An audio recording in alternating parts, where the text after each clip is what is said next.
Heureux de vous retrouver, chers amis, pour ce temps sur la communion spirituelle. Comme vous le savez, ces jours-ci, il est difficile de vivre sa foi en communion avec toute l'Église, puisque nous ne pouvons pas nous rendre aux messes ou aux Eucharisties. C'est vrai le dimanche, mais c'est vrai aussi tous les jours où le prêtre célèbre seul sa messe. Qu'en est-il de ce qu'on appelle la communion spirituelle ou la communion de désir? Est-ce que d'abord, c'est une chose complètement nouvelle qui est apparue à l'occasion de ce confinement? Il n'en est rien, évidemment. Ce qui donne le sens, ce qui fait toute la valeur d'une communion eucharistique, c'est précisément cette dimension intérieure, cette dimension spirituelle, cette dimension du désir qui s'exprime à travers la prière ou l'action de grâce. Cette communion spirituelle, c'est ce que nous devons faire à chaque communion, à chaque fois que nous recevons Jésus dans cette hostie où il est réellement présent, eh bien nous devons lui dire notre amour et notre foi. Une communion matérielle, appelons-la comme ça, sans communion spirituelle, c'est une communion vraiment bâclée, on pourrait dire. Il lui manque l'essentiel, il n'y aurait que l'écrin, si vous voulez, sans la pierre précieuse.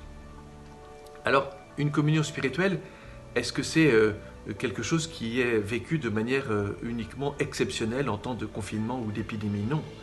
Bien sûr qu'à chaque messe, il y a un certain nombre de gens qui ne peuvent pas communier, soit à cause de leur situation personnelle, soit que tout simplement on ne s'est pas préparé ou on estime qu'on doit se confesser auparavant.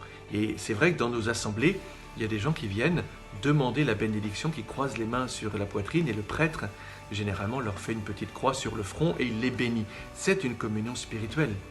Alors, je pense que les gens qui ne communient pas habituellement doivent se rendre compte qu'ils sont un témoignage pour l'Église. Non pas qu'il les dénonce ou qu'il les montre du doigt, mais qui au contraire invite toute la communauté à s'interroger sur la manière avec laquelle elle communie. Qu'est-ce que c'est qu'une communion spirituelle? C'est un moment où l'on parle intérieurement à Jésus, où l'on dit trois choses.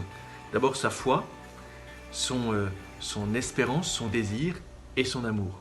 Sa foi, parce que c'est important de dire à Jésus que nous croyons en lui, que nous avons foi en sa présence dans l'Eucharistie. Sous le voile des apparences, il est vraiment présent. Et on doit le dire, Seigneur, je crois en toi. Seigneur, tu es la résurrection, tu es la vie, tu es présent là. Mes yeux ne voient que cette hostie, mais la foi me dit que tu es là. La foi doit s'exprimer intérieurement. On doit le dire à Jésus, notre foi et notre confiance. Notre espérance, c'est notre désir. Seigneur, pour le moment, je ne peux pas te recevoir sacramentellement. Et donc, j'ai le désir que tu viennes en moi. Peut-être dire cette phrase qu'on dit à chaque messe, c'est la phrase du centurion, Seigneur, je ne suis pas digne que tu viennes chez moi, que tu entres sous mon toit, mais dis seulement une parole et je serai guéri. Le désir qui se manifeste à travers des petites expressions, des oraisons jaculatoires, comme on dit, on jette cette parole, Seigneur, viens Seigneur Jésus, nous t'attendons. Et enfin, il y a l'amour. Seigneur, je t'aime. Je veux te dire que je désire aujourd'hui t'aimer, te faire aimer, chanter ta louange. L'action de grâce, évidemment, doit être présente aussi dans cette prière. Amour et action de grâce. Vous voyez, une prière, alors le pape François le fait très bien à la fin de l'Eucharistie qu'il célèbre chaque jour. Il fait un temps d'adoration eucharistique et puis un temps de communion spirituelle. Vous voyez, ce temps, non seulement on peut le faire à chaque messe, mais on doit le faire à chaque messe. S'il y a un temps de silence après la communion, c'est fait pour ça, pour que chacun puisse s'adresser intérieurement à Jésus. Peut-être enfin que nous ne pouvons pas oublier les fois où nous avons communié de manière négligée, de manière avec habitude, où nous avons bâclé nos communions. Et ça aussi, il faut peut-être en demander pardon.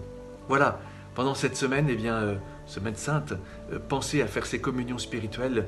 Elles ont tout leur sens et toute leur valeur. Courage, les amis!